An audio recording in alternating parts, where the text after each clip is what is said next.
Olá, tudo bem com vocês? Sejam bem-vindos e bem-vindos ao Norocast, o podcast do Jornal Noroeste, espaço de conversa direta sobre temas que impactam Maringá e toda a região metropolitana. No episódio de hoje do Norocast, nós recebemos a professora Ana Lúcia Rodrigues.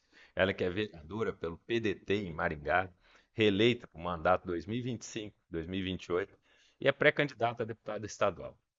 Socióloga, doutora em sociologia, pós-doutora em urbanismo, ela traz para o debate a experiência de mais de 3 décadas na Universidade Estadual de Maringá e a atuação direta na construção de políticas públicas.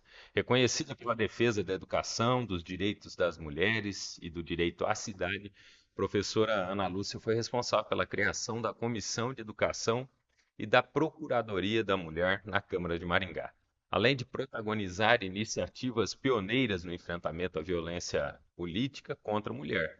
No transporte público, é autora de propostas que discutem a implantação da tarifa zero como alternativa para reduzir o custo de vida, melhorar a mobilidade urbana e fortalecer o desenvolvimento metropolitano.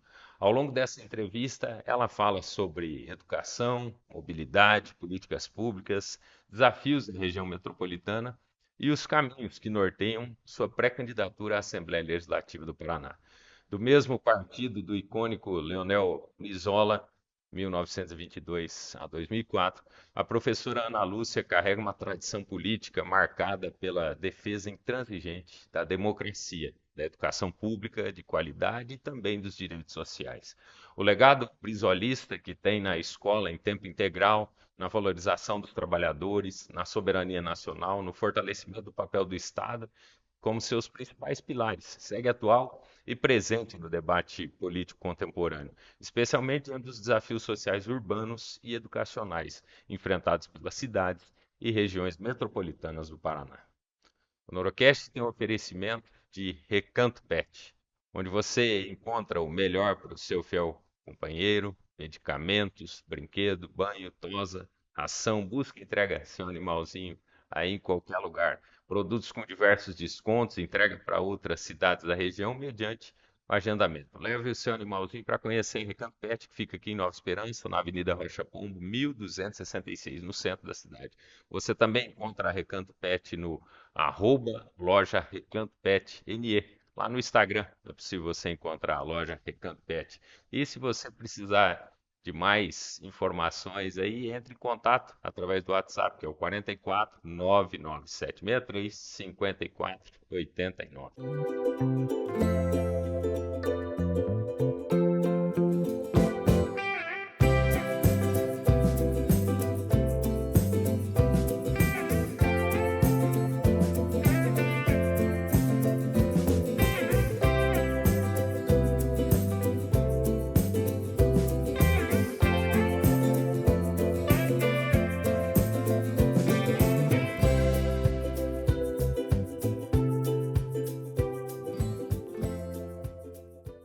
O Norocast também tem oferecimento do SIMP, que é o Sistema Integrado Nacional de Preços, uma empresa que nasceu com a missão de resolver um dos principais problemas que os órgãos públicos enfrentam na formalização das contratações, das compras públicas, e chegou para oferecer uma solução simples e objetiva do sistema orçamentário, garantindo aí transparência, preços adequados e justos, de acordo com o mercado e dando apoio legal às contratações. Saiba mais no www.sinp.com.br ou pelo Instagram, @simpcomercial. Você também consegue contato com o pessoal do Simp no 44 99713 8531.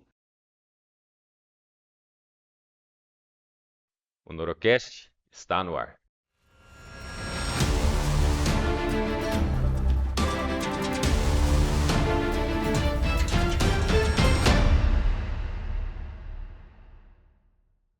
Professora Ana Lúcia, seja muito bem-vinda ao Norocast. Quero dizer que é uma alegria, né, uma honra recebê-la aqui nos estúdios do Jornal Noroeste, para a gente bater um papo, para as pessoas conhecerem um pouquinho mais do trabalho desenvolvido pela senhora e quem é a professora Ana Lúcia. E para a gente começar, né, eu gostaria de perguntar para a senhora por que que a senhora entrou na política. Tinha uma uma carreira acadêmica já consolidada ali na Universidade Estadual de Maringá, estava bem sossegada, mas de repente a professora resolveu também ingressar no campo da política.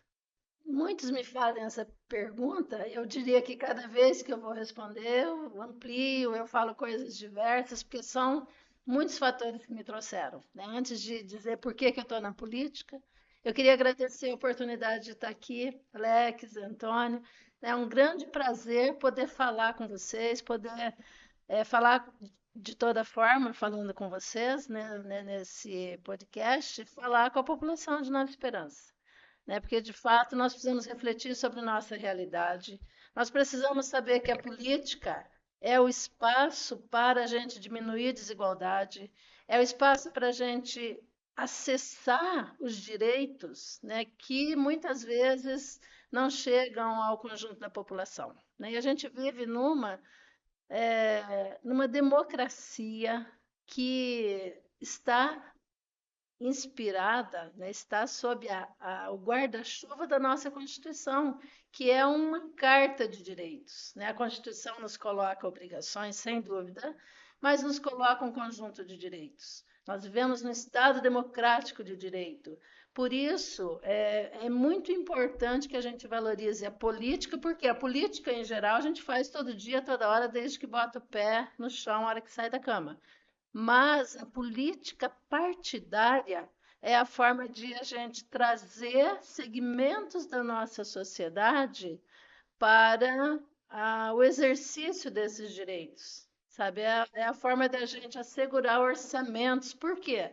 Né? Quem é que decide quanto do orçamento público vai chegar lá na educação, vai chegar lá no bairro X que está precisando, né? Vai colocar um posto de saúde, um UBS, enfim. Então, nós precisamos ter representantes da população ocupando espaços na política institucional formal, né, como vereadores, como prefeitos, como secretários, governador, enfim, todos os espaços de poder que decidem sobre o orçamento. E o que eu fiz durante a minha carreira na universidade, né, que foram 35 anos como socióloga, trabalhando com sociologia e trabalhando com políticas públicas.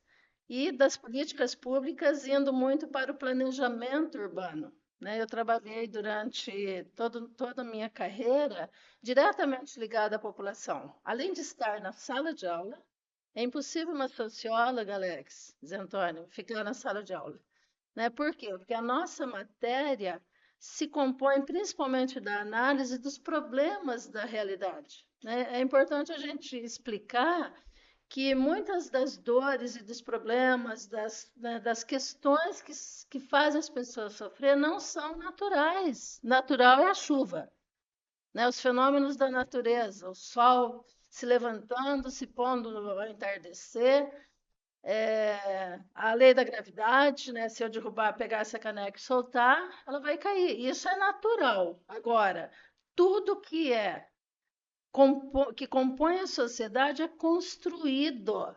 É construído. Teve lá na chamada pré-história, a sociedade não era patriarcal, não eram os homens que dominavam.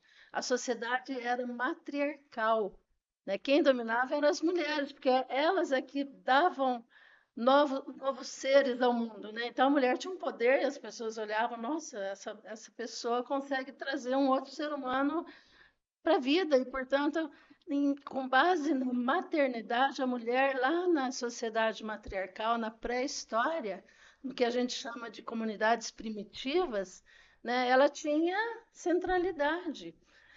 À medida em que a gente vai desenvolvendo a nossa civilização, ela se desenvolve, né, a partir então da força do homem, né? Então, o homem fisicamente de fato mais forte, aquele que acaba se tornando o provedor, porque é quem vai fazer a caça, enfim, aí se estabelece toda uma sociedade em que o centro dela está dado com o homem, né, dirigindo tudo. Agora, então a minha questão é essa, né? Eu, como socióloga, sempre me indignei muito com a quantidade, sabe, o tamanho da desigualdade que o nosso país, vamos pensar só no Brasil, nas nossas cidades.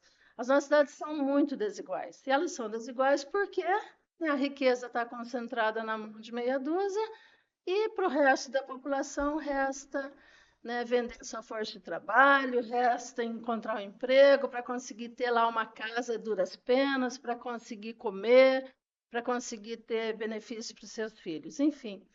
Então, foi por isso, né? Esse inconformismo com a pobreza, com a miséria, com a violência, que acabou me levando a atuar nos movimentos sociais. Eu era professora na sala de aula, mas atuava com um movimento de moradia, de gente que não tem casa, de população em situação de rua, movimento de mulheres, com a juventude, né, com o sindicato, porque, né, não é natural também que a gente, nós temos um salário mínimo de R$ 1.500. Isso é decidido por alguém, né? Então, assim, tudo que diz respeito ao mundo do trabalho gera e aprofunda e reproduz essa desigualdade, né? Porque alguns têm acesso, né, a alta renda, né, têm acesso a benefícios, a propriedades que a grande maioria não tem.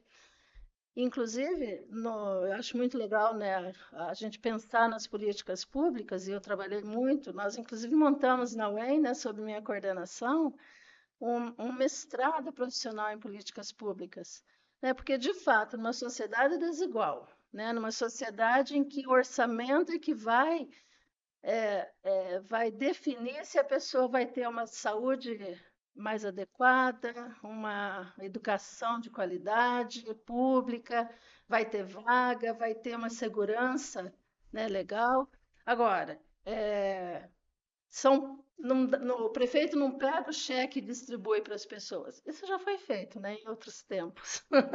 Né, antes de você ter lei de responsabilidade fiscal, antes de ter a Constituição nova, de fato, os prefeitos eles destinavam os recursos do jeito que eles queriam. Andava com o checão da prefeitura no bolso da camisa. Mas hoje não. Né? Nós temos, então, qual é a forma de a população acessar os direitos que estão lá na Constituição? A população tem direito à educação, assistência social, ao transporte, à saúde, enfim, um conjunto de direitos sociais estão assegurados e eu vou ter acesso como? Horas? Por meio de políticas públicas, de projetos que vão destinar claramente, né, os recursos na saúde pelo SUS, né? O SUS é um grande sistema público de saúde que tem problemas, claro, especialmente aqui na atenção primária, né, na atenção básica, que é onde mais tem gente precisando, é lá na UBS, né, a primeira porta de entrada, normalmente, da saúde. Agora, isso é transparente, né? Qualquer cidadão pode ver quanto está vindo para a Nova Esperança, né, de recursos para a saúde, onde que está sendo usado, né? Quais são os problemas, né? Tem os conselhos locais de saúde, tem o conselho municipal sem o conselho de saúde, né, que articula a presença ali de vários, né, de vários representantes, tanto da população quanto do poder público, para fazer isso, para decidir para onde vai o dinheiro, né, de que forma, né, ou para fiscalizar depois se a coisa se deu conforme se decidiu ou não.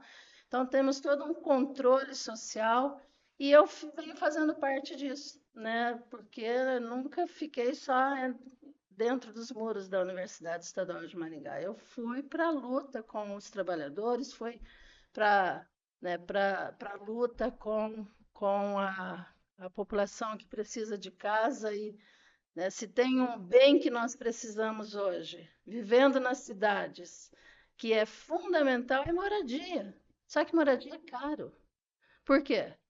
Né? Porque o, o poder público dá muito espaço para os agentes imobiliários, para a indústria da construção civil, né? E aquilo que está assegurado, que é o direito à moradia, a gente não consegue trazer para a prática, né? A terra não pode, Função social, a né? terra não pode ser uma mercadoria, mas ela é.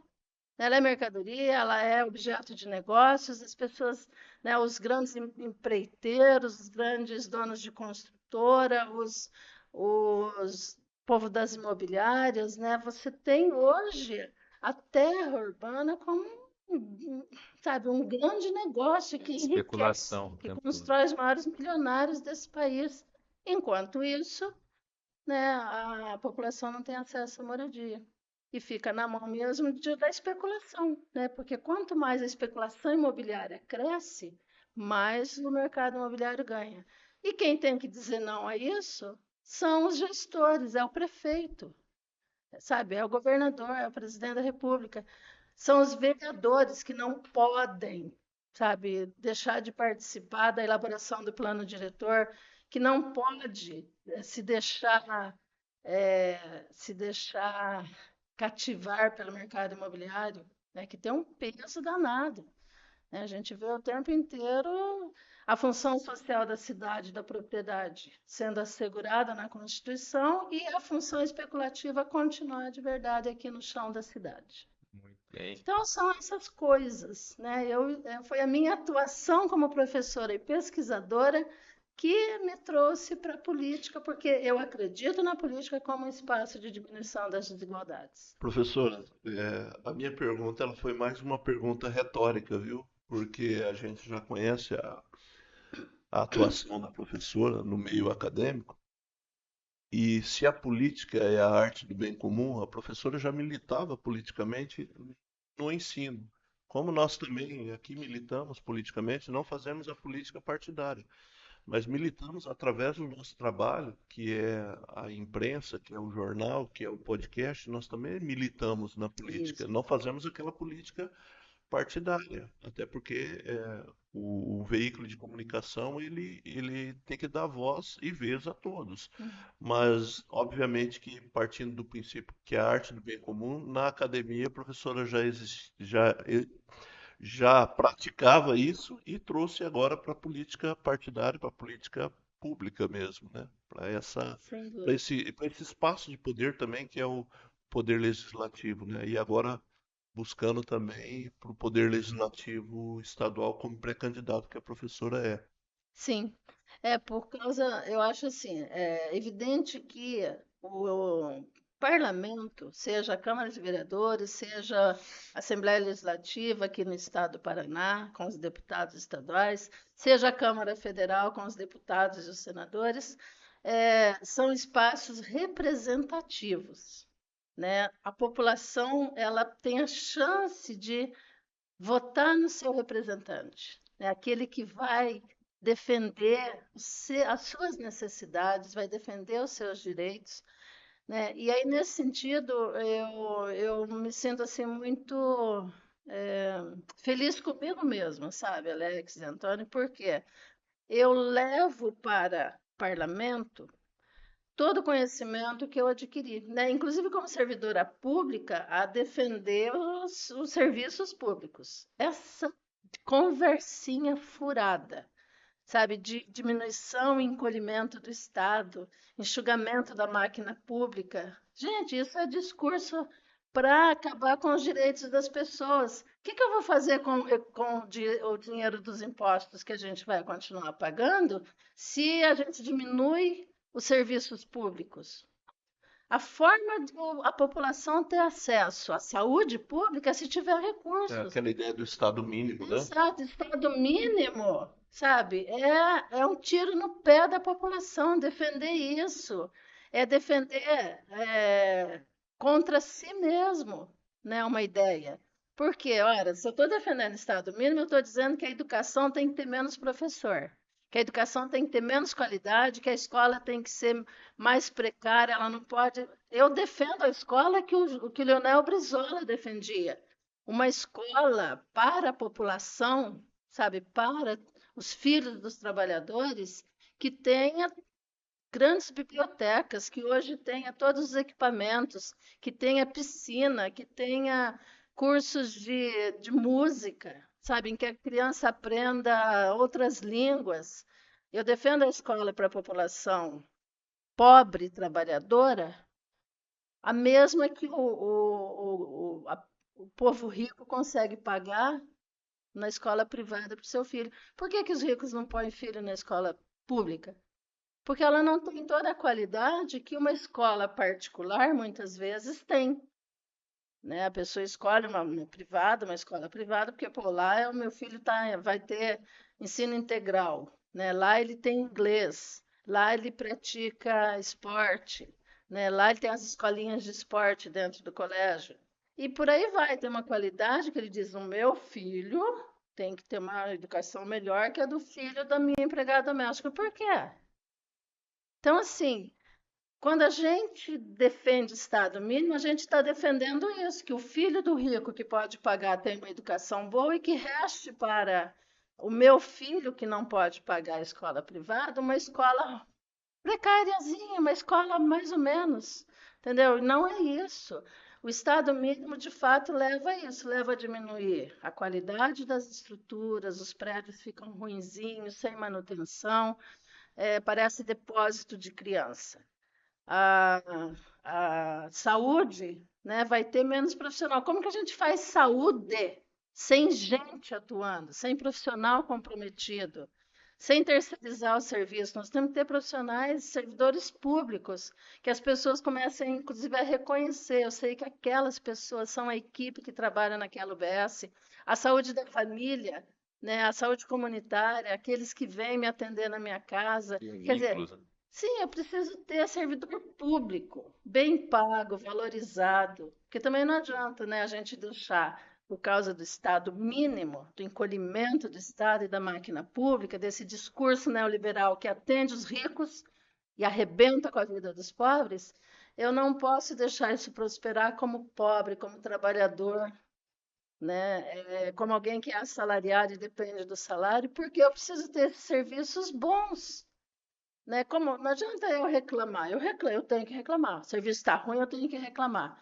Só que se ao mesmo tempo eu aplaudo o político que está lá votando pela diminuição do plano de carreira, como aconteceu aqui, né? Você pega as professoras, você diminui pela metade.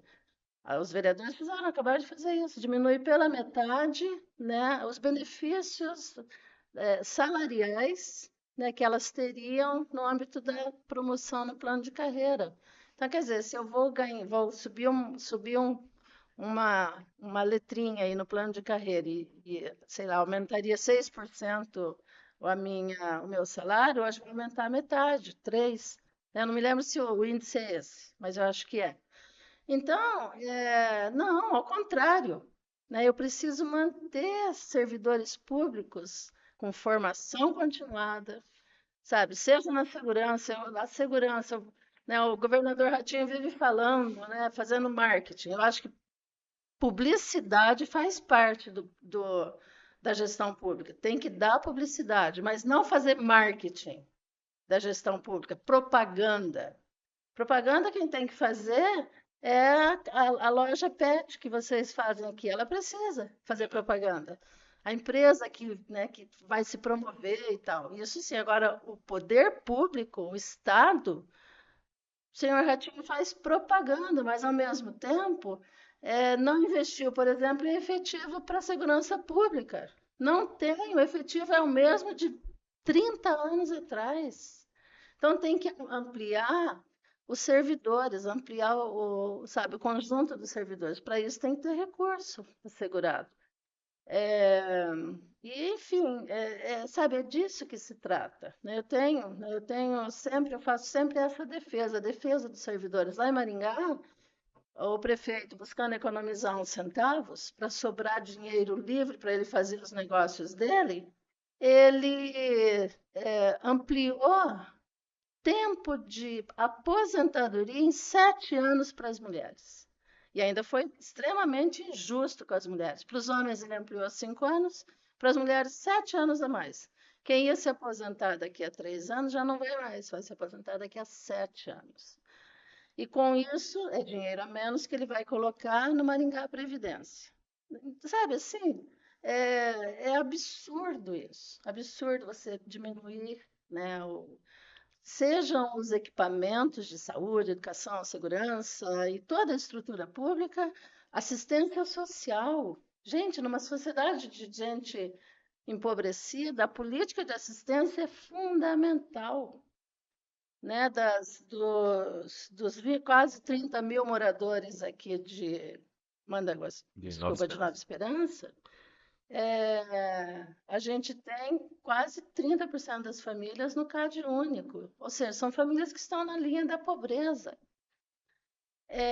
Ou seja, né, de fato, assim, a população não pode continuar. A população tem que cobrar que os recursos dos impostos sejam devolvidos a ela em forma de serviços, em forma de prestação de atendimento pelos servidores públicos. Tem que ter mais escola, mais saúde, mais segurança, principalmente mais assistência, né? Em Maringá, eu diria que assim o exemplo mais grave, né, de que a sociedade maringaense não está bem, a população pobre, nós temos lá 420 mil moradores e a gente tem quase 60 mil famílias no Cade Único, famílias pobres, quase metade, desculpa, quase metade da população.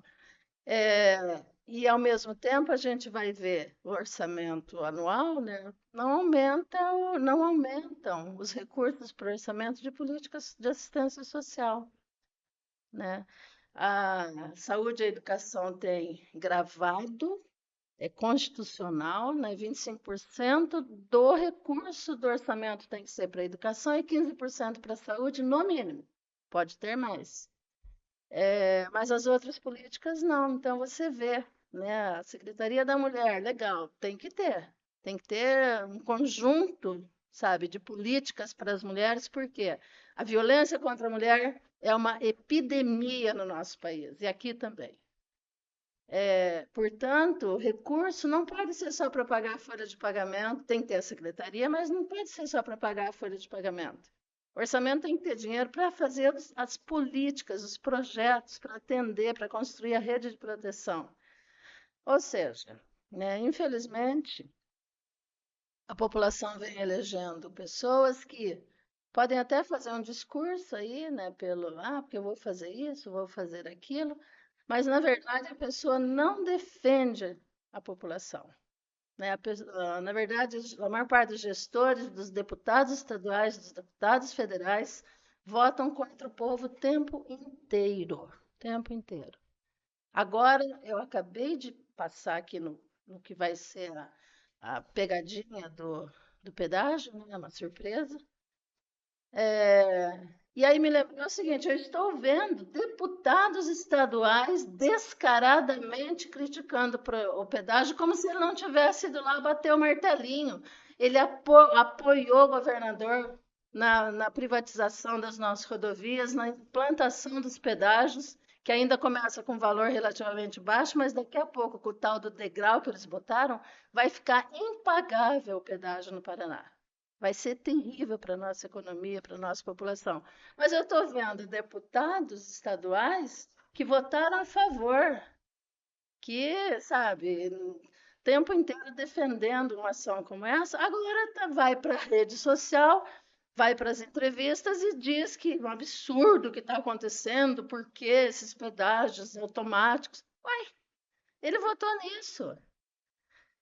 Então, né, é muito importante fazer o trabalho que vocês fazem. Parabéns a vocês, sabe? Trazer informações para conscientizar as pessoas. A minha vida tem sido isso. Né? As pessoas, você até me falou, as pessoas acham que você é uma pessoa polêmica, né? Eu ia emendar essa pergunta.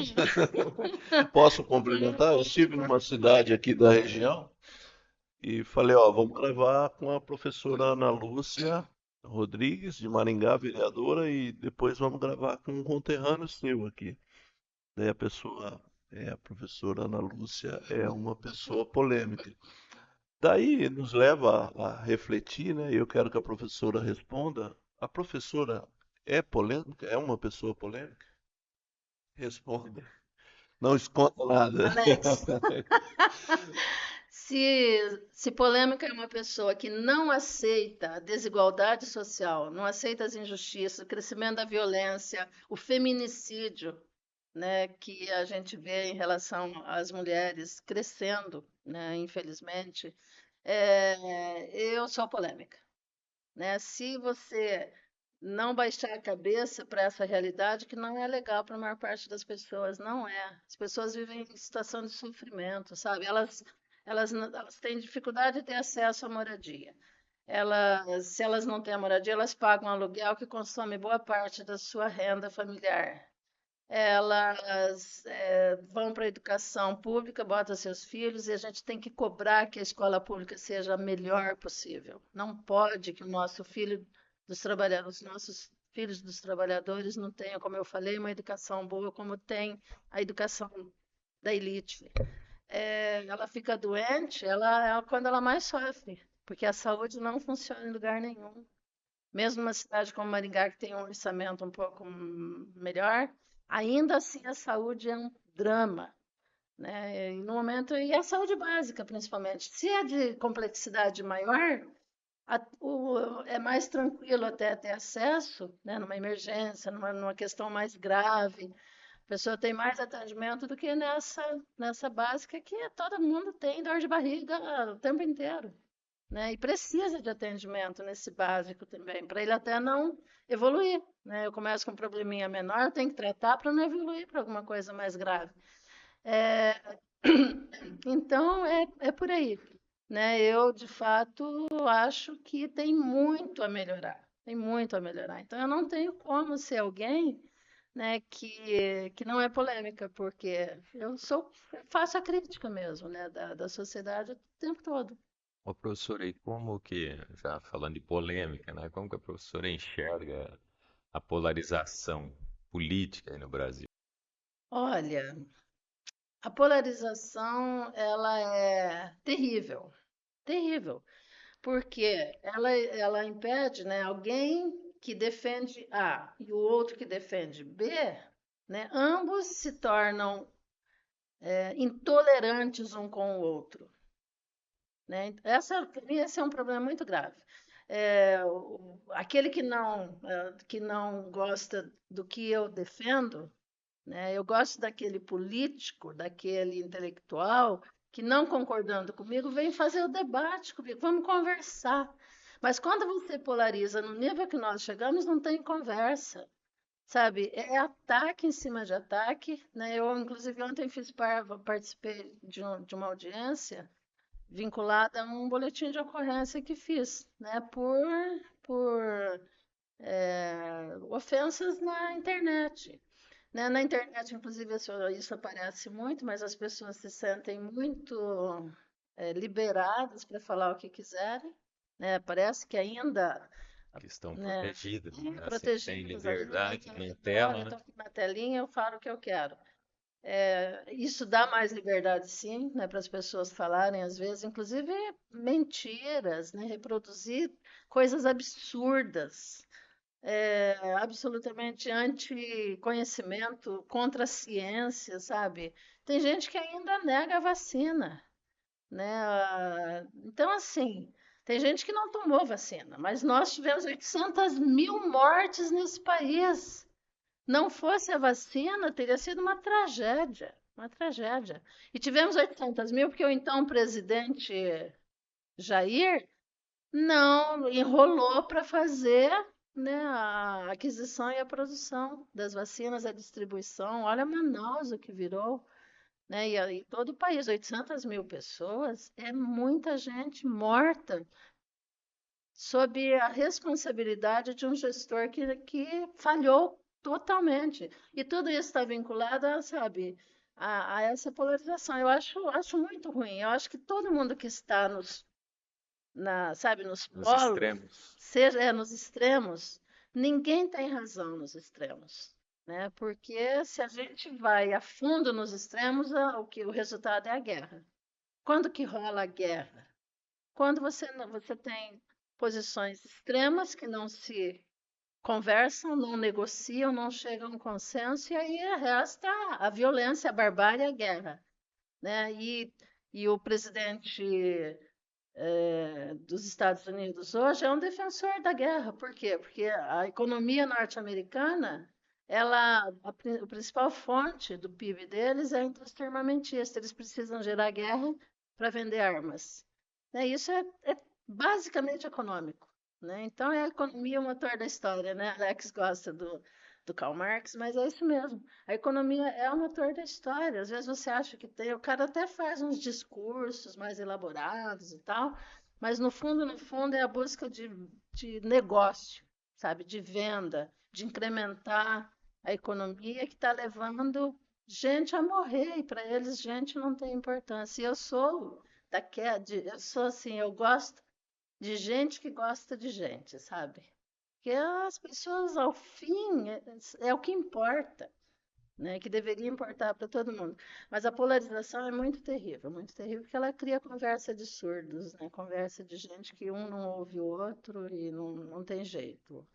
E olha que, né, nem deveria ter usado esse termo, porque, na verdade, a gente tem toda uma linguagem hoje, né, em que todas as deficiências, inclusive, encontram possibilidades e De meios de se comunicação. comunicar. É. E essa gente não, eles não querem se comunicar, né? É terrível, é muito ruim. E vou te falar mais uma coisa. As próprias forças políticas, os partidos políticos, né, aqueles que se tornam os detentores dos polos aí, das polarizações, eles se alimentam um com o outro, né? Tanto que a gente vê, de repente, candidato X querendo que o candidato opositor dele seja o fulano e não o ciclano. Ele escolhe, né? Um Melhor escolhe, disputa. em geral, os políticos, se eles puderem, eles escolhem aquele que está polarizado, que mostra que ele de fato vai poder fazer, E vai se diferenciar. que poderá exercer um domínio sobre aquele eventual candidato e, por vezes, nos próprios grupos políticos, aquela questão do fogo amigo ela acaba ocorrendo, né? Para poder desgastar alguém que, por mais que defenda a mesma bandeira política e ideológica, não seja alguém que seja manipulado pelo status quo, né? Exato, é exatamente isso. Né? O jogo, na verdade, é assim, eu estou na política, né? Você me falou, né, como você veio. Eu vim por esse processo, por uma vida, né, por uma vida de atuação política, que ao fim eu digo, agora eu vou para a política partidária, que eu quero espaço, quero levar o que eu conheci e quero espaço de poder para poder ter influência, né, para mudar alguma coisa. Mas realmente a política é um território muito difícil, muito árido.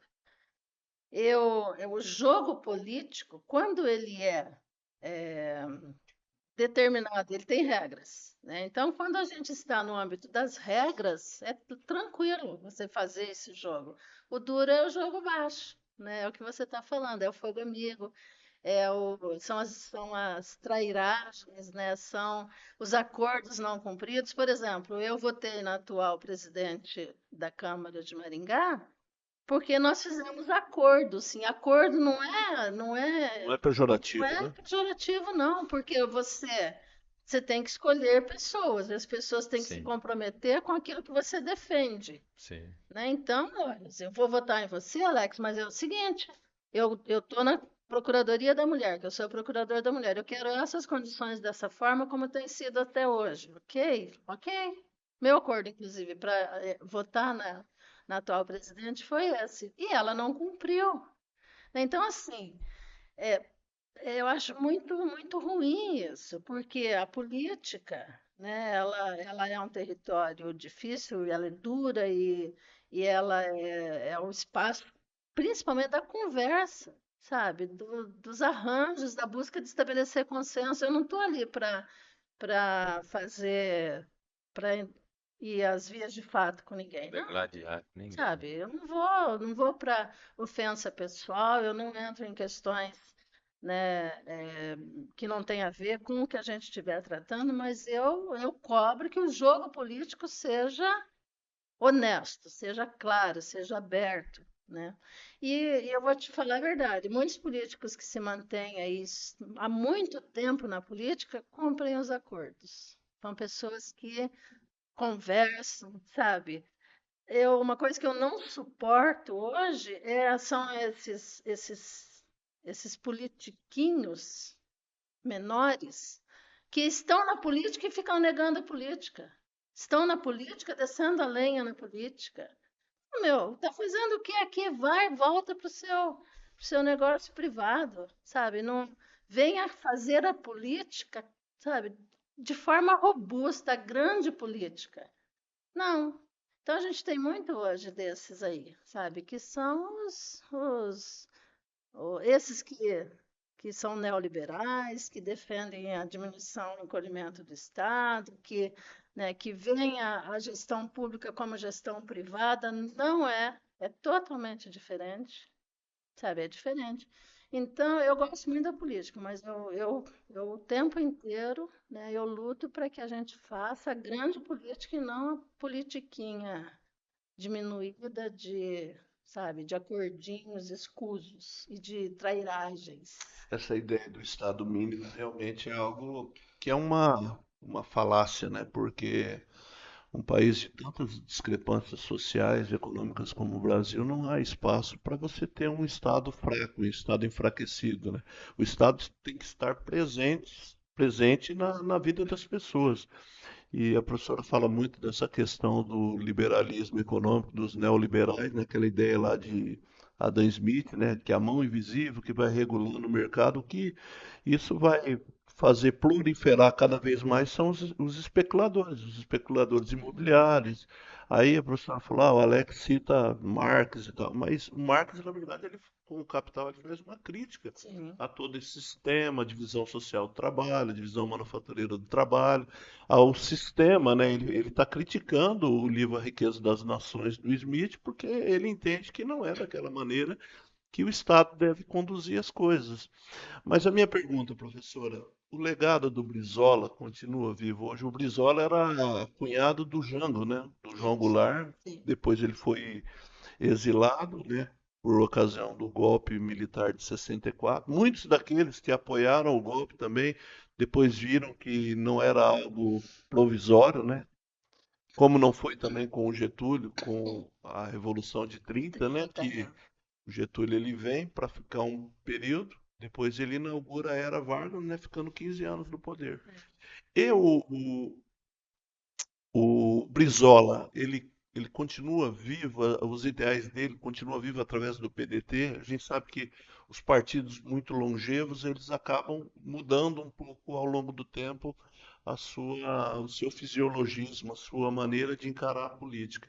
O Uhum. PDT mantém fiel aos princípios do Brizola e na vida da professora, os princípios defendidos por ele permanecem vivos? Totalmente. Nós temos um. É legal esses partidos, né? E o PDT eu escolhi, e é um desses partidos que tem uma clara carta de uma proposta, sabe? Tem um projeto de país, né? Um projeto de sociedade. E quem escreveu, né? Não literalmente, mas quem construiu isso de fato foi o Brizola, né? E a gente, os pedetistas, raiz, né?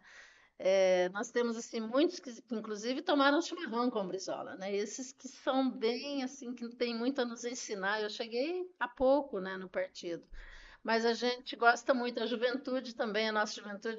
Por quê? Porque nós somos um partido que acreditamos. Nós não somos partido para fazer jogo eleitoral, né? O sujeito, aliás, é importante a população pensar nisso. Tem candidato que a cada eleição está num partido, ou seja, são siglas de aluguel, né, que estão por aí para fazer o jogo ali que estiver sendo feito, fazer parte da coligação, conseguir cargo. Então não é esse jogo não é isso que o PDT O partido faz. sofre o desgaste, já muda o nome da sigla, Isso e aí muda, faz fusão, enfim. O Brizola, né, a gente de fato assim, nós não acreditamos no partido sem base, né? Então os movimentos para nós são fundamentais, né? Nós existimos porque a professora Grazi, que é aqui de Nova Esperança, minha elas querida destacando.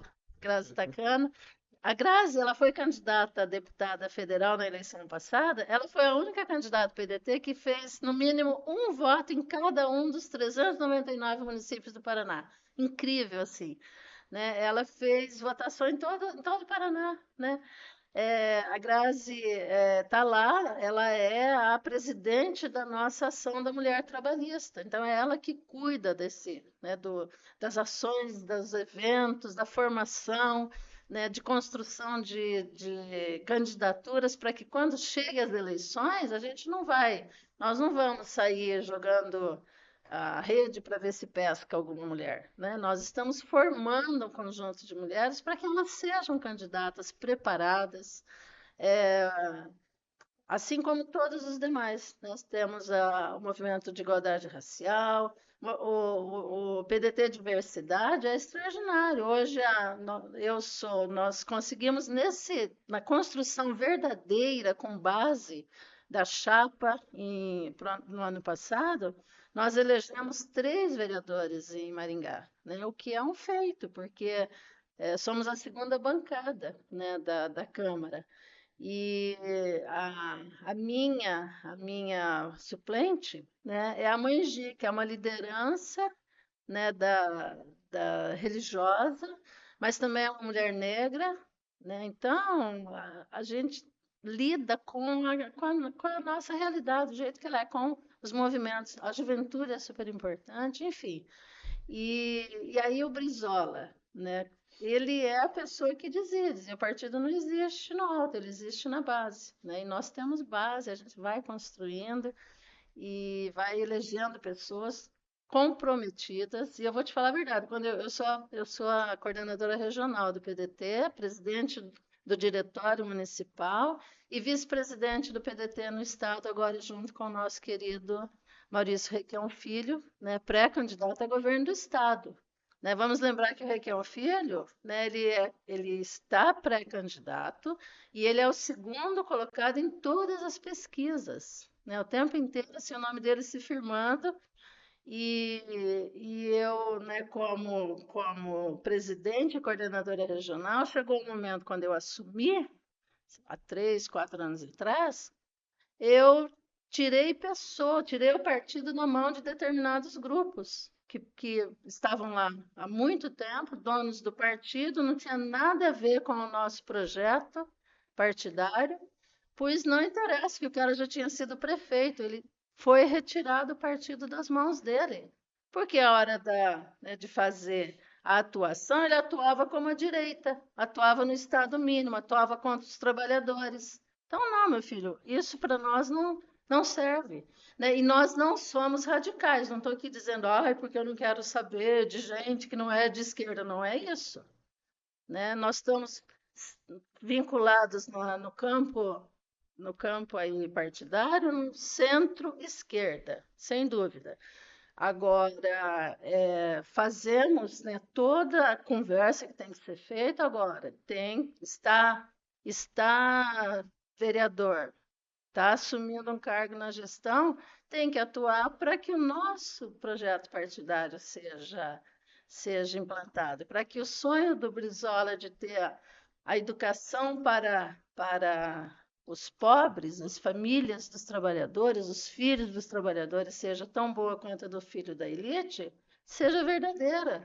Num debate, não sei se você lembra disso, Alex, num debate como presidente, candidato à presidência da República, com o Fernando Henrique Cardoso, o Fernando Henrique vai em algum momento e questiona o tamanho do recurso que o Brizola destinava para os CIEPs, para as escolas No período integral. integrais, maravilhosas, né, com toda a estrutura que os grandes colégios privados também têm. Aí ele disse assim, o Fernando disse, mas a tua escola é muito cara, Brizola. Isso, falando do Rio de Janeiro. Brizola disse para ele, cara mesmo, candidato, é a ignorância. E aí, de fato, né? E É realmente, isso, sabe? Então, a gente precisa, sim, né, fazer, inclusive honrar esse legado, porque é um legado extraordinário. E aí depois, como Darcy Ribeiro, né? Darcy Ribeiro é antropólogo, né? O Darcy Ribeiro estudava, tem um livro, inclusive, dele que chama O Povo Brasileiro. Todo brasileiro tinha que ler, para a gente ser tolerante, para a gente não engolir esse discursinho aí contra os imigrantes, sabe? Para a gente não aprofundar a intolerância com o diferente, né? Porque a nossa nação é branca, a nossa nação é branca, negra, indígena, indiana, italiana, japonesa, né? O Brasil, eu diria que é o território mais misturado do mundo. Isso é extraordinário. Isso gerou essa cultura que a gente tem, a música, o esporte, né, a composição política, essa sociedade simpática, enfim, nós precisamos, né, fazer ações mesmo que deem continuidade a essas defesas, né? A defesa dos direitos trabalhistas, né? Porque se a maioria da população, e o Marx tinha razão, a maioria da população vende o seu trabalho, porque eu tenho uma empresa para eu fazer a gestão e tirar o lucro dali e sobreviver, a grande maioria da população não, ela tem a força de trabalho, ela vende. Agora, ela não é mais escrava, né? Você falou da polarização, você falou né, do Jango. Na verdade, tem gente que parece que sonha com o autoritarismo, sabe? Sonha com a volta do escravismo, quando eu não preciso nem pagar o meu servidor. Tanto que aqueles que defendiam a implantação de um regime militar depois formaram a Frente Ampla, inclusive salvo engano, acho que o Brizola estava lá também, o Uhum, Carlos Lacerda, que era o sim. principal opositor, primeiramente do Getúlio, do JK, e depois apoiando o golpe. Em 65, a hora que ele viu que os militares queriam ficar mesmo, aí ele forma essa frente ampla já para. Só que daí já eles ficam Não 21 tinha mais anos no jeito. poder, já não tinha mais jeito, aí vem o AI-5, Sim. todo mundo com os direitos políticos Ó, cassados, e aí nós o resto é vivemos, história, né? exato, nós vivemos hoje o mais longo período democrático no Brasil. Sim. Porque a história do século XX, você falou da Revolução de 30, a história do século XX foi, sabe, quando a população começava a se organizar, os movimentos, os trabalhadores, e conquistar, lutar pelos seus direitos, vinha um golpe, É. implantava um modelo autoritário, um governo autoritário e acabou, né? Era na força, na repressão, na com muito desaparecimento, muita morte. 37, o Getúlio, sob aquele manto do plano Cohen, ele É, vai dar um novo golpe, né? Que sim, era que havia um documento que mostrava, mas na verdade um documento forjado pelos integralistas, de que exatamente. havia Plínio um plano, Salgado Plínio Salgado ali adotou. na frente, ali, o Getúlio vai para o rádio, o principal meio de comunicação da época, e ele dá um golpe, fica ali mais 8 anos, É. né, até ser Então, deposto depois. então é disso que se E a trata. política é Nós apaixonante. defendemos a democracia. E a política é apaixonante, professora, porque agora eu vou entrar um pouquinho na questão da história. O Getúlio vem de 30 a 45, primeira fase, governo provisório, depois governo constitucional, depois 37 a 45 é o governo da ditadura Vargas. Ele manda a Olga Benário para morrer lá no campo, no campo de concentração nazista. Ela era judia. Dá à luz a filha, que é uma historiadora conhecida, né? Anita Bonito. Leocádia Prestes.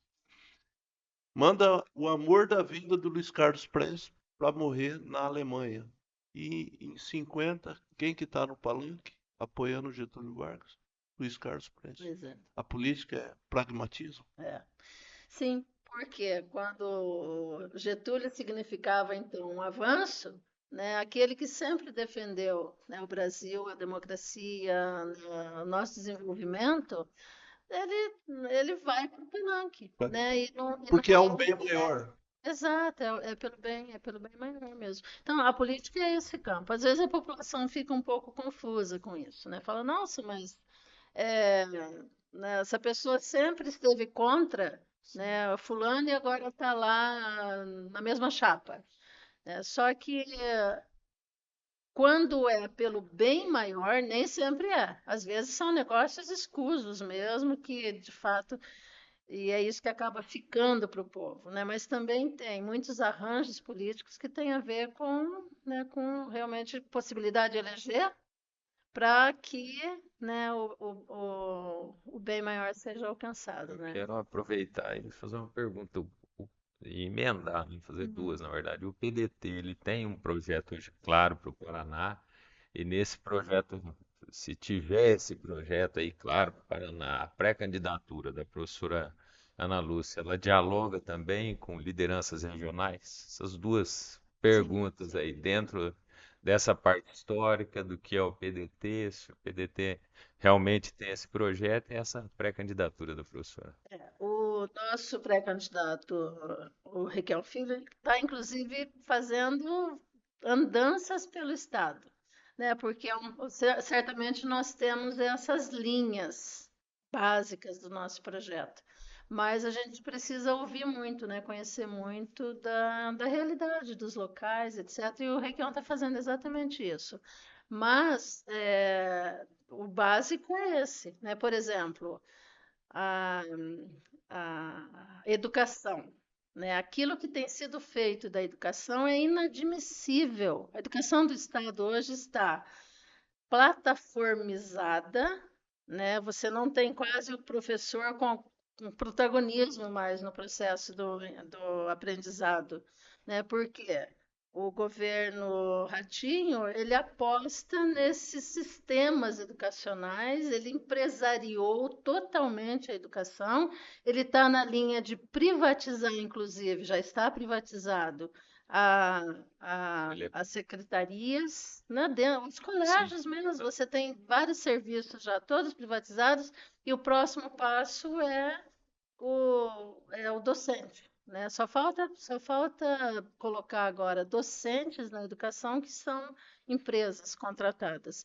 Então, assim, reverter totalmente isso, né? Então, é a educação, aquela educação que o Brizola e o Darcy Ribeiro defendiam, que é a educação com qualidade pública, né, com estruturas adequadas e valorizada, né, com a população, com os trabalhadores valorizados. E por aí afora, né, é nessa linha de dar robustez ao Estado, né, de garantir que o processo de entrega do nosso patrimônio, você falou da Celepar.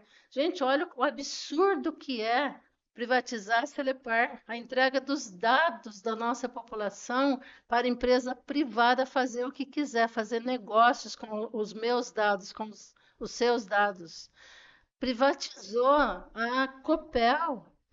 Agora a energia elétrica no Paraná vai implodir, já não está funcionando, né? O vizinho nosso aqui, Mandaguaçu, com problemas gravíssimos de falta de energia o tempo inteiro. Maringá já começa a ter problemas. Você não tem com quem falar, né? Antes você tinha lá a Copel regional, com o gerente, né, com aquelas pessoas que atendiam. Hoje não tem atendimento, não tem o que fazer, todo mundo refém, né? E os serviços cada vez piores, por quê?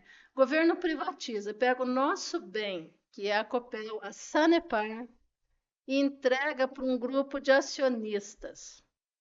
Nunca o conselho administrativo dos acionistas fazem a opção de pegar os lucros e reverter em, sei lá, por exemplo, em alimentar o sistema, em fazer manutenção do sistema, ampliar. Não, o acionista Investidores, né? ele pega o recurso, ele quer o recurso e embolsa. Dane-se a estrutura, ela vai precarizando cada Sucateando. vez mais, sucateando, a população vai precisando cada vez mais de energia e vai ter cada vez menos, vai precisando cada vez mais de água e vai ter cada vez menos, né? Então, assim, a privatização revertida completamente, né, completamente, não dá para admitir. Uma pena que os pedágios ficaram na mão do seu Ratinho Júnior para fazer do jeito que fez. É um absurdo, e é o que eu falei, a gente vai chegar a um ponto que vai estar tão caro o pedágio que não vai dar para andar nas estradas.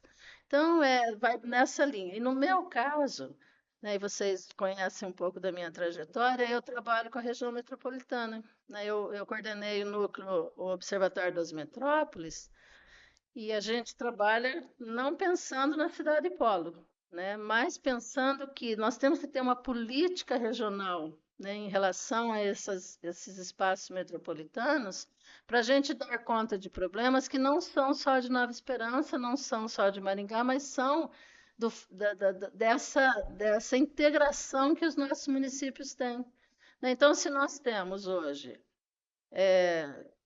4.000 pessoas saindo de Nova Esperança todos os dias e indo para Maringá trabalhar.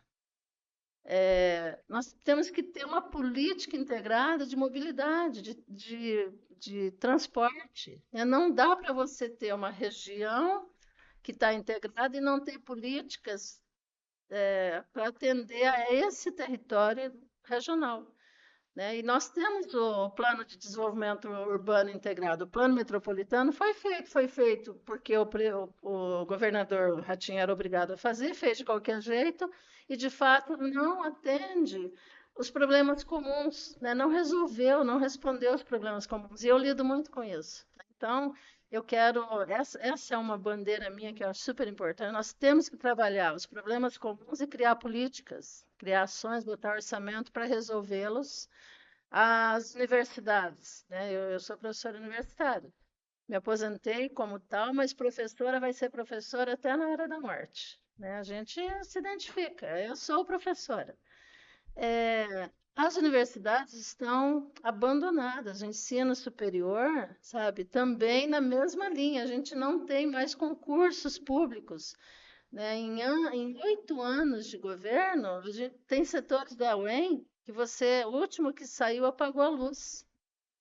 Quem morreu não foi substituído, quem se aposentou não foi substituído e quem se exonerou não foi. Então, a gente não tem gente para fazer os serviços meio administrativos, os próprios docentes. Agora, recentemente ainda teve um pequeno concurso, mas fazia 8 anos que não tinha. Então, é isso. Então, nós temos o sistema, e o sistema de educação estadual paranaense é fantástico. Ele tá enraizado no estado inteiro. Né? Nós temos 8 universidades estaduais que atendem todo um conjunto de municípios, né? E a gente precisa investir nisso, precisa melhorar isso, precisa.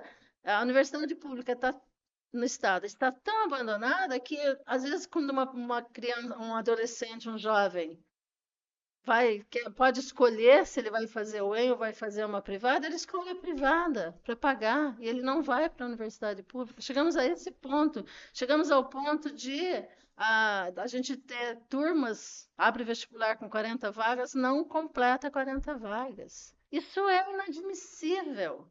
Quando você tem tanta gente precisando ir para o ensino superior, né, você chegou a um ponto de desvalorização. O governo Ratinho Júnior nunca botou o pé na UEM. Nunca. Ele vem em Maringá, ele visita tudo quanto é buraco. Ele não vem. Ele é o governador, a universidade é dele, é do estado do Paraná. E o reitor tem status de secretário de Estado. Pois nunca se conseguiu, né, esses reitores, né, também tem ali um problema de gestão, claro, eles não conseguiram nunca trazer o governador para dentro da universidade. Tinha Júnior não visitou. Os governadores anteriores todos vinham para apanhar, para sofrer, para sofrer manifestação e tal, mas não tem problema, faz parte. Porque aluno é maravilhoso, estudante é. Se eu sou polêmica e crítica, os estudantes é que me ensinaram. Eles são maravilhosos, mas ninguém tem que ter medo disso, né? Medo de ter lá uma manifestação contra si. Ratinho Júnior nunca veio. Nunca, nunca. Não botou o pé, não conhece a universidade, não sabe nada. Professora, um tema muito importante e sempre atual é a questão da banalidade no mal, no seio da sociedade. A gente viu recentemente, a professora é socióloga, recentemente uns meninos lá de Balneário Camboriú, né, que estavam na praia, né, foi em Balneário, Florianópolis, agrediram, mataram um cachorro. Algumas décadas atrás, jovens também queimaram um índio, né, em Brasília. E quem tratou essa ideia da banalidade do mal foi a Hannah Arendt, né? Ela era judia e ela acompanhou o julgamento do Eichmann em Jerusalém e via ali uma pessoa, um senhorzinho ali, que era um senhorzinho dócil que estava ali sendo julgado pela morte dos judeus, ele foi um dos arquitetos, né, daquela solução final, que era um plano para matar os judeus, os homossexuais, enfim, aqueles grupos, os Diferentes. diferentes, né, que não se adequavam àquela linhagem ariana, né, Hum. defendida por Hitler, né, Goebbels e tantos outros nazistas. E essa questão da banalidade do mal, né? Então, assim, ela passa por vezes incólume no meio da sociedade, mas aquelas pessoas estão ali convivendo conosco, mas assim, dentro delas, a gente sabe, né? Rousseau, ele vai dizer que o homem nasce mal, mas a sociedade o corrompe, né? Essas pessoas convivem com o mal, está ali aquela maldade adormecida, mas quando tem oportunidade elas manifestam isso de diversas formas. Como que a professora enxerga essa questão do mal tão presente na sociedade atual? Ninguém nasce bom ou mal, né? Sejam quais forem os teóricos da ciência política, né? Cada um defende.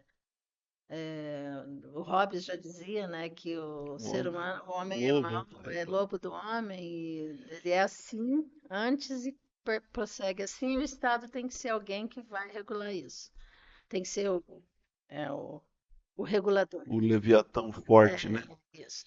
É, o fato é, todos se tornam o que são, né? E se a gente tem hoje uma juventude que reproduz atos terríveis, e vou falar só da juventude, né? Porque são eles as principais vítimas, eu acho, da propaganda da violência, né? Infelizmente, a gente não planta abóbora e colhe morango. Você planta abóbora e colhe abóbora. Então, se o que nós temos é um discurso atravessando a formação, né, atravessando as redes sociais, atravessando as ações dos aqueles que deviam ser exemplos, dos políticos, que é um discurso em defesa do ódio, em defesa da, da pena de morte, em defesa da violência, um discurso preconceituoso, né? Com certeza, o resultado serão pessoas preconceituosas que vão defender e reproduzir a violência, porque foi isso que elas aprenderam. Né? Eu acho que a militarização da educação é terrível. Né? A gente, inclusive, tem visto cenas que vazam aí nas redes sociais, né, de jovens marchando dentro de colégios no Paraná, que o governador militarizou, só para dar emprego para militar aposentado. Não tem outro objetivo, não. Né? Porque aí os caras vão para lá ensinar marcha, palavras de ordem, e aí tem palavras de ordem que são terríveis, são incitação à violência. E você pega aquelas crianças, aqueles jovens fazendo isso, gritando frases de ódio. Além disso, nós temos, né, uma formação toda, que é via mídias, via redes, etc., mas principalmente as redes sociais para a juventude, hoje também é um território de propagação, né, dessa banalidade. Porque se a criança fica vendo o tempo inteiro alguém ser violentado, alguém ser morto, um animal não ser respeitado, um idoso não ser respeitado, fazem disso, inclusive, espetáculo no submundo, principalmente no submundo da internet. Né? A gente tem a Deep Web aí, que a coisa é feia. Você tem jogos, tem as crianças hoje viciadas em telas, a juventude viciada em jogo. E tem jogos, inclusive, que são jogos de vida, né? Então, é muito grave isso. É preciso cada vez mais a sociedade ter controle sobre essas questões, né? Não dá para deixar sem um marco legal rígido. Países que são mais desenvolvidos do ponto de vista da valorização da civilização e dos valores civilizatórios, como é o caso, por exemplo, da Itália. A Itália acabou de proibir acesso às redes sociais para menores de 16 anos. Tem outro país lá também, a Alemanha, eu acho, a Alemanha também. Países que estão preocupados com a sua Sim. população, sabe? Nós não vamos criar degenerados. Nós queremos, né, que a civilização avance e não faça um processo de retrocesso, como a gente está vendo. Então, assim, são as influências que esses meninos recebem, né? E, além de tudo, a falta de limites, né? Porque os próprios pais, né, desses garotos lá estavam lá passando a mão na cabeça deles, impedindo-os de serem julgados, né? Ou seja, Atrapalhar a você, né, investigação. atrapalhando a investigação, usando o seu poder, sua riqueza, né? Todos, inclusive, acreditam que não vai dar em nada. Ora, sabe, fazer uma perversidade dessas que fizeram com a orelha é inadmissível. São perversos, são criaturas que podem fazer isso com outro ser humano também. Aqueles que jogaram gasolina, álcool no indígena, né? O que fazem com a população de rua. Sabe, o povo que está em situação de rua não está ali, por mais que o senso comum diga que ele está ali porque quer, não está ali porque quer, né? Todas as pesquisas, e eu trabalho com isso, mostram que 90% das pessoas que estão em situação de rua não gostariam de estar ali. Não querem continuar porque a situação de rua é a pior condição que um ser humano pode se colocar. Degradante. Absolutamente. Ele está vulnerável, absolutamente. Ele está vulnerável sob vários aspectos. Ele não tem casa, não tem família, não tem emprego, não tem recurso, sofre violência. É alguém assim, né, que a qualquer momento ele pode ser morto. Né? Lá em Maringá teve um momento que eles tinham uma prática de não ficarem sozinhos, de ter sempre alguém acordado enquanto os outros dormiam durante a noite, porque eles estavam, né, sendo muito agredidos, né? E continua, né? Hoje teve um eles foram esparramados, então eles não estão muito visíveis nos espaços onde sempre estiveram, mas eles estão lá. Temos quase 1.000 pessoas em situação de rua em Maringá, que são pessoas que estão recebendo benefícios sociais hoje, federais, né? Estão no Cade Único, classificados como moradores de rua. Então, é isso. E essas pessoas, então, que estão vulneráveis na rua, né, podem sofrer a barbaridade que for. Pois se os familiares sofrem, né, a gente vê os homens hoje se sentindo autorizados, né, falamos disso, é muito importante falar o tempo inteiro. Os homens muito se sentem autorizados a agredir a mulher. Maringá, ontem, um jovem de 19 anos viu a ex-namorada lá jogando tênis, eu Tênis, acho, com os um adolescentes. garoto de 11 anos. Ele entrou lá e, né, só não matou o menino porque foi, Contido. né, contido pelos demais, mas ele arrebentou a cara do moleque, porque ele não admite que a mulher não queira mais ficar com ele. Os homens hoje matam porque eles não admitem, eles acham que a mulher é propriedade deles. Eles não admitem que a mulher queira sair daquele casamento horrível e se livrar daquele Aqui ser. nós tivemos vários casos de Exato. feminicídio nessa Essa... linha, né? O Então, parceiro não aceitou o final do relacionamento, a vítima começou a se envolver em novos relacionamentos, né? Que eu me lembro agora, né, duas mulheres, né, em períodos diferentes, isso. e ele Eles não simplesmente aceitam. foi lá e executou. Então, olha, é evidente que, né, a gente tem como marco civilizatório não matar, não agredir, respeitar as leis, criar leis e tal. Só que quando a gente deixa, né, você falou da banalização do mal, né, que a Hannah Arendt tratou. É, Quando a gente deixa situações se tornarem muito comuns, elas se tornam um padrão.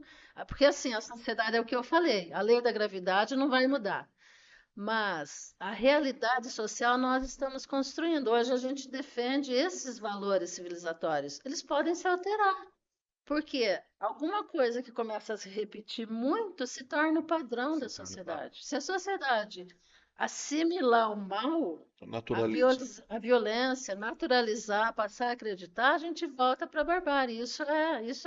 Sabe, é o que pode acontecer. Não podemos permitir, né? Temos nós, principalmente que somos conscientes disso, precisamos, né, lutar contra, né, o mal o tempo todo contra, principalmente essa banalização mesmo.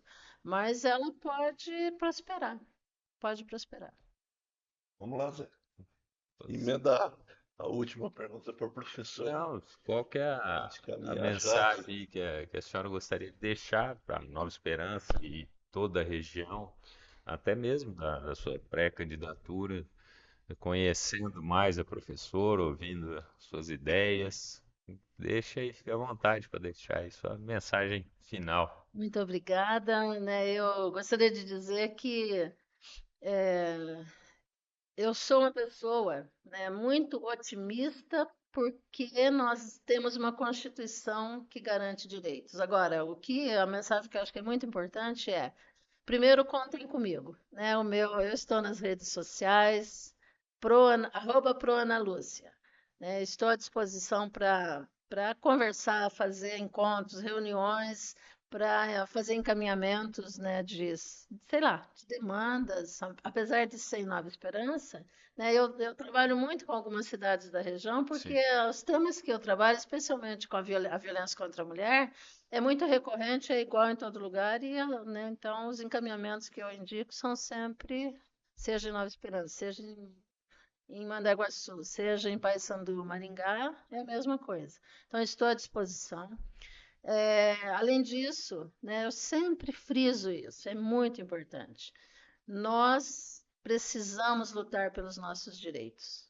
Precisamos, né? Nós não podemos baixar a cabeça, não podemos aceitar que, como você falou, Alex, não podemos naturalizar que eu não tenho uma educação legal, meu filho não está, né, não tá com uma formação que vai dar competitividade a ele para depois ir lá para o mercado de trabalho e ter uma vida legal, né? Eu não posso, no momento de sofrimento de doença, sofrer e morrer. Eu preciso ir atrás, lutar, procurar as autoridades. O Ministério Público é um órgão que tem que ser muito acionado pela população o tempo inteiro. Eu tenho direito à vaga na educação infantil. Se eu não conseguir, o Ministério Público vai assegurar. Eu tenho direito à habitação. Se eu não tenho, eu preciso recorrer, sim, em último caso. É claro que eu posso buscar, né, os programas que a prefeitura tem, os programas do estado, ver o que está rolando aí de política nacional, ir atrás, mas não conseguir os meus direitos, porque o prefeito não fez a lei, porque o governador não botou recursos, ou o governo federal também esqueceu, né, dessa política, ou o Ministério Público e a Justiça eu tenho que recorrer a esses órgãos, né, o tempo inteiro, porque é aí que a gente garante que os direitos que são nossos sejam efetivados para melhorar a nossa vida. Muito bem. Professora Ana Lúcia, chegamos, né, ao final de mais um episódio do podcast. Quero pedir a você que nos assiste, que ainda não se inscreveu, que se inscreva no nosso canal, deixe o seu like, compartilhe esse vídeo com mais alguém. Professora, eu quero agradecer imensamente a sua presença aqui no estúdio, prontamente, né, atendeu o nosso convite, está correndo os municípios da região já apresentando as suas ideias como pré-candidata a deputada estadual pelo PDT.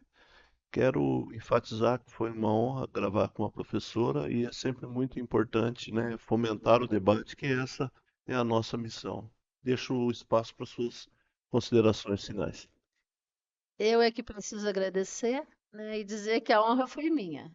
É todo momento que eu tenho uma oportunidade para falar, né, com a população e repassar um pouquinho daquilo que eu acumulei, mas acumulei como servidora pública. Se eu fiz mestrado, se eu fiz doutorado, se eu fiz pós-doutorado, foi a população paranaense que, que financiou isso. Então, o mínimo que eu tenho a fazer, né, é dar o retorno, e eu estou na política para fazer isso, né? Então, eu me sinto honrada e agradeço demais essa oportunidade. Muito obrigada. Muito bem. Nós que agradecemos a professora Você que nos acompanha pode acompanhar aqui um bate-papo muito interessante, que é a professora Ana Lúcia Rodrigues, vereadora pelo PDT em Maringá, pré-candidata a deputada estadual, ela que tem aí no seu currículo, né, socióloga, doutora em sociologia, pós-doutora em urbanismo, e trouxe para nós aí todo esse conhecimento, porque esse é o Norocast, podcast do Jornal Noroeste, onde nós trazemos pessoas aqui capacitadas para falar de assuntos do dia a dia, mas para trazer informação com qualidade. Nós agradecemos a sua participação e desejamos aí um forte abraço. Até a próxima.